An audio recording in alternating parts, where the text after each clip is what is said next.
Holy smokes, is it chilly out? My gosh, I'm sitting in my house right now. It's 63 degrees. Now, I'm not putting my heat on, so we're going to stick with 63 degrees. But man, is it cold. Today, we're going to talk about you listing your property. What things are you going to want to look at? What checklist should you be paying attention to before you put your home in the market so that the day you want to put your home in the market, there are no surprises? Stay tuned and I'll share.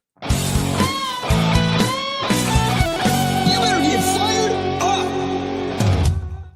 Oh man, I'm telling you, the tips of my fingers are chilly, man. It is cold out there. Let me look it up right now. I know this morning we were looking, it was 24 degrees when we went on our walk. Right now it says, it's almost laughing at us, 48 and sunny. It's sunny, but it is 48 degrees. Now I'm from Minnesota, but I'll tell you, the Minnesota has been beaten out of me. I am a wimpy Floridian now. All right, let's get into this. So what should you prepare for? What should you plan for? What things should you just kind of have ready before you get it on the market? I'll tell you, I've talked with a lot of people who are like, Joe, hey, great to meet you. I'd like to sit down and talk about blah, blah, blah. They're like, we'd like to list it in 2 days. How do we do it?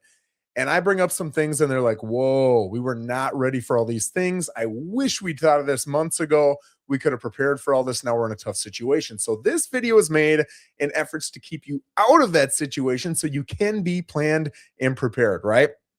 So number one, I always recommend getting a pre-listing inspection, okay? I've had people with 5-year-old homes, 6-year-old homes, 7-year-old homes that are beautiful, right? They're meticulously cared for. And they will tell me, Joe, there's not going to be a problem with my home. And I always reply to them, every new construction home I've ever sold that has had an inspector come through has issues.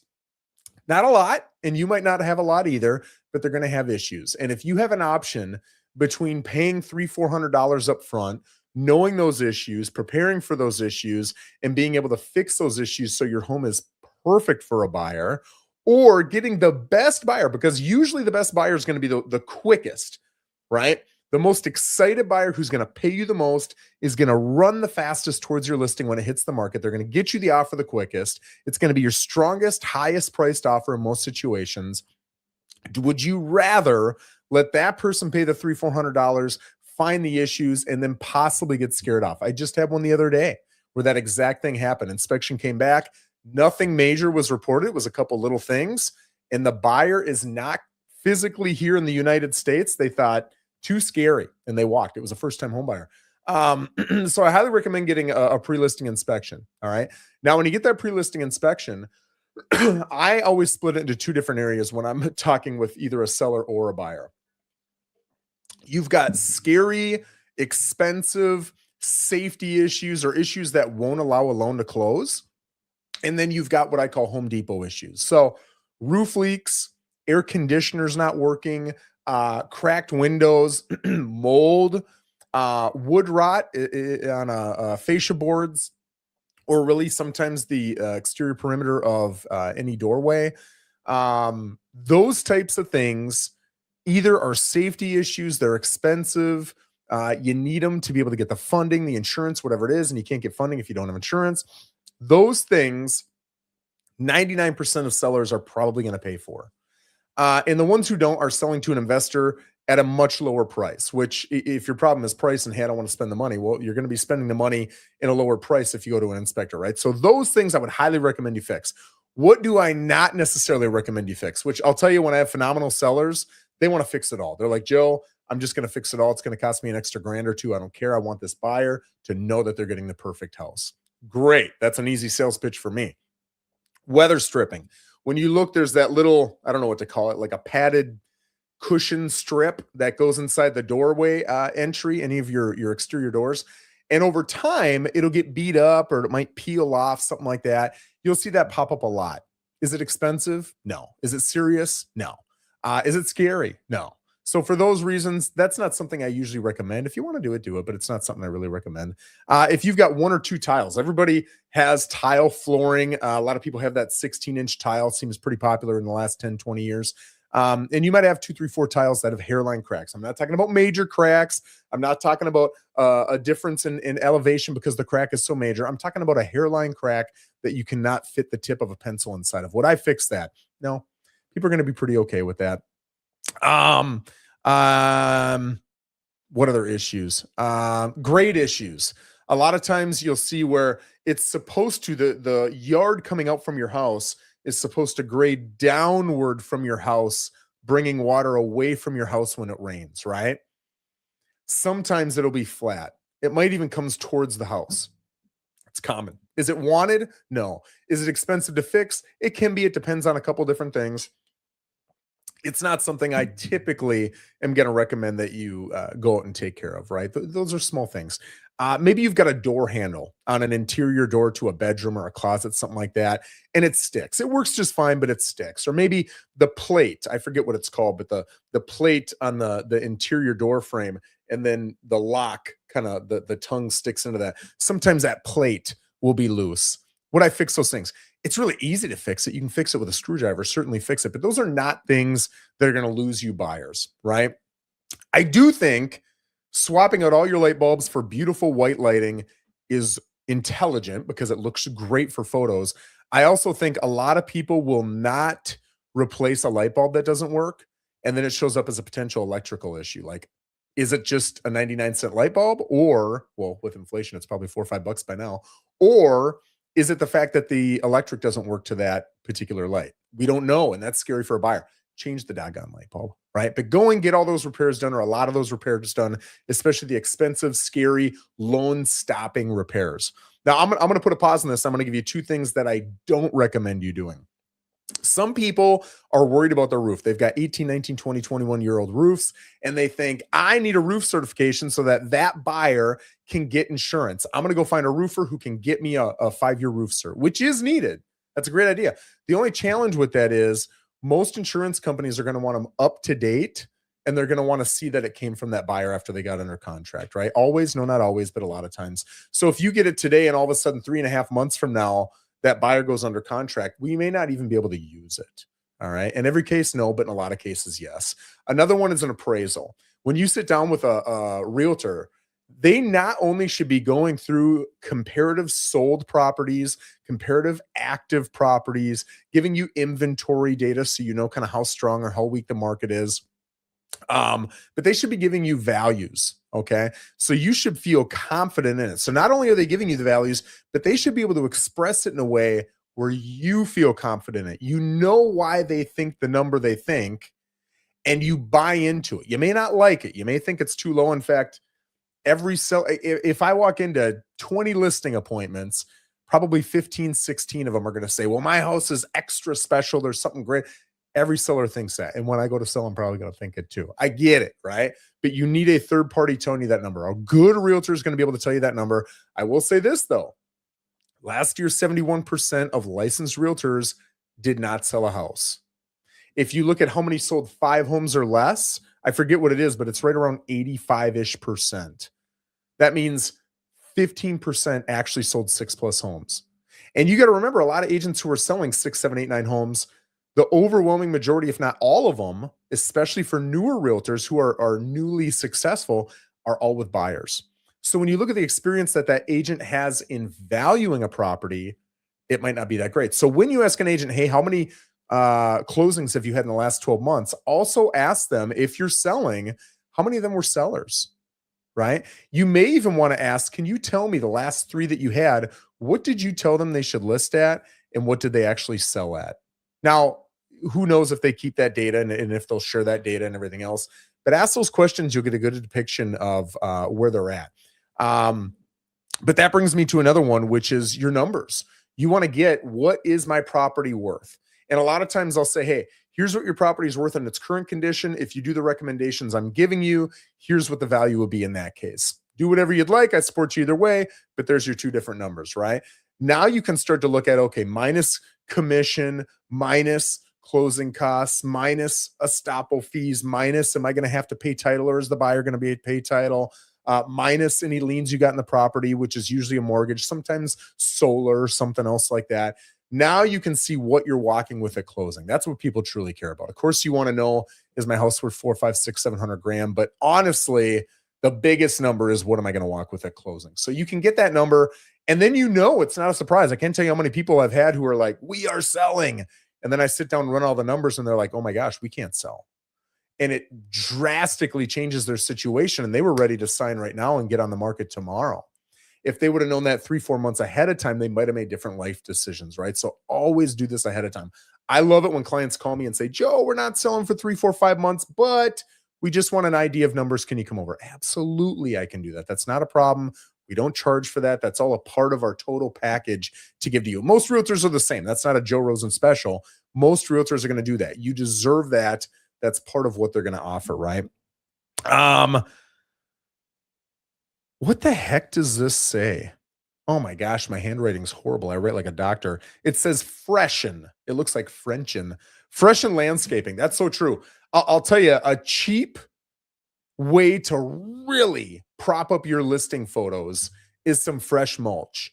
It's going to cost you 100, 200, 300 bucks. It's going to take you a weekend. And when that photographer comes Monday or Tuesday morning, pow, your home looks great, right? That's what you want. If you've got some bushes that aren't looking so good, especially with the weather, the way it's been, put some bright, fresh new flowers out there. Yeah, it takes a weekend. It's going to cost you a couple $100, but it's the cheapest way to just boom, add that awesome impact that you want to your listing. Next, power wash. I probably recommend that 80% of the listings I take power wash. Most people's driveways need a good power washing. It will show up in the photos. There will be a drastic difference between not power washing and power washing. Same with your side, the side of your home, right? I see a lot of homes right now that because the water has, I believe it's iron in it, you're going to get that yellowish brown color along the bottom couple feet of your house. Go out there and get that power washed off. If your roof hasn't been professionally cleaned in the last 3 or 4 years, get that professionally cleaned. If you've got pool decking, get that power washed, but make sure your property looks phenomenal. A power washing, I just had one done. They did my whole property. I think it cost me $600-700. It looked awesome. Now, it only looked awesome for a couple months, but it looked awesome. So I get that done once a year. If I was selling my house, I'd unquestionably get it done. It's absolutely going to come back into your pocket plus more. Clean your pool. As a buyer's agent, I go to a lot of homes where they've got a $600,000, $700,000, $800,000 price tag. Home looks beautiful. You go outside and the pool is either a little green or maybe it's a little dingy. You can't quite see the bottom or you can barely see the bottom. And then you walk into other homes and they've got the pool on, they've got the waterfalls going, the springs going. It is crystal clear. They've got, maybe some Caribbean music playing over the loudspeakers, over the surround sound. That sets a completely different atmosphere. It's way more inviting and people want to buy those homes. Not only do they want to buy those homes, but they want to pay more money for those homes because they can emotionally feel what it feels like to own that property. So I recommend taking care of that pool, making it look sharp. I'm going over something I already went over, but I want to specify a specific point. Go over sold comps, sold comparable listings like your house. Don't look at active comps first. That's what I don't want to say that's what a lot of sellers do. Joe, I see my neighbor's house is going for $550. Mine is better, so let's list it at $575.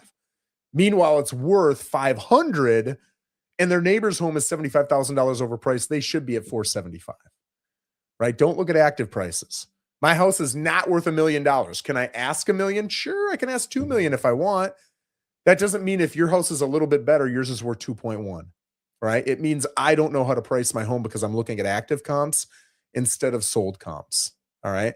Also, really pay attention to square footage. If you've got a 2,000 square foot home versus a 2,200 square foot home, it might not sound that different, but that's 10%.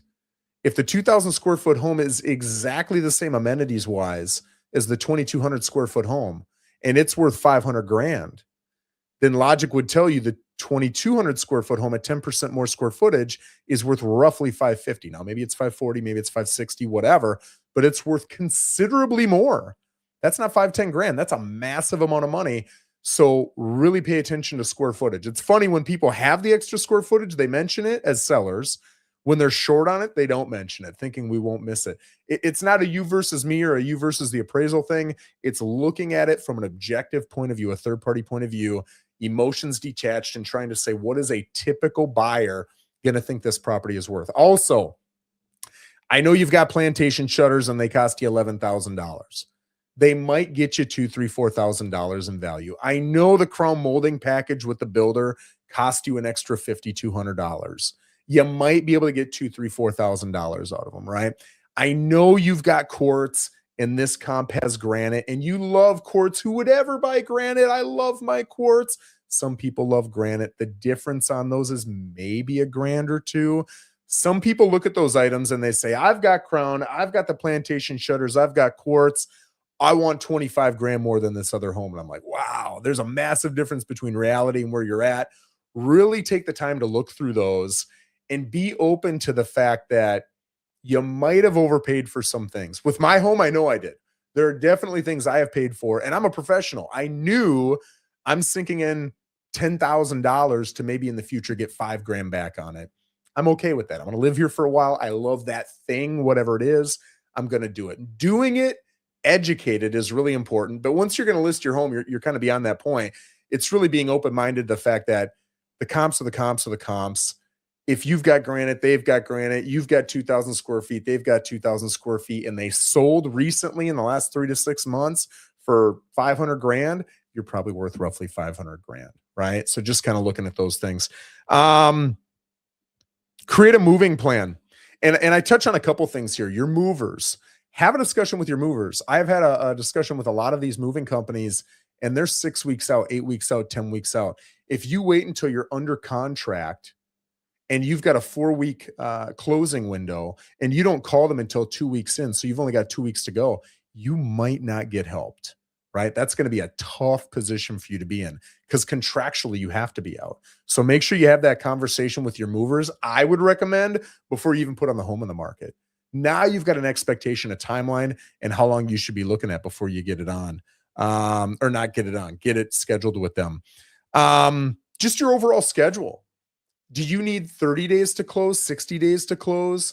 What's that going to look like?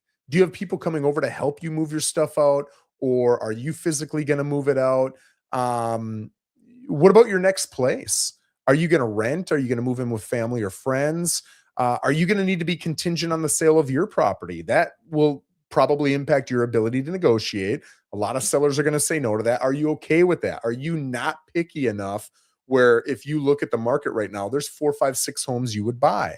If you're saying, no, there's maybe 1 home I would buy, being contingent on sale might be a problem. That's a discussion you're going to want to have with your realtor so you understand all the pros and cons. Are you open to a short-term rental?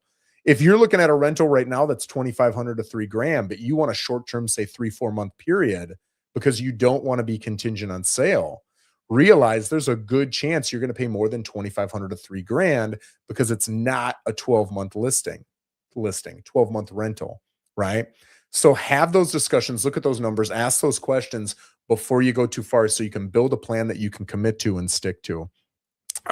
So that's it, guys. There's a list of probably the biggest things that people either regret or they say, oh man, I wish I'd discussed this earlier, and they have challenges with. If you guys have things to add to that list, we'd love to hear them. Put them down in the comments. And if there's any topic that you'd like me to go over in a future video, you can always DM me or put it in the comments. We're happy to do it. Guys, thanks for joining me. Have a wonderful Monday.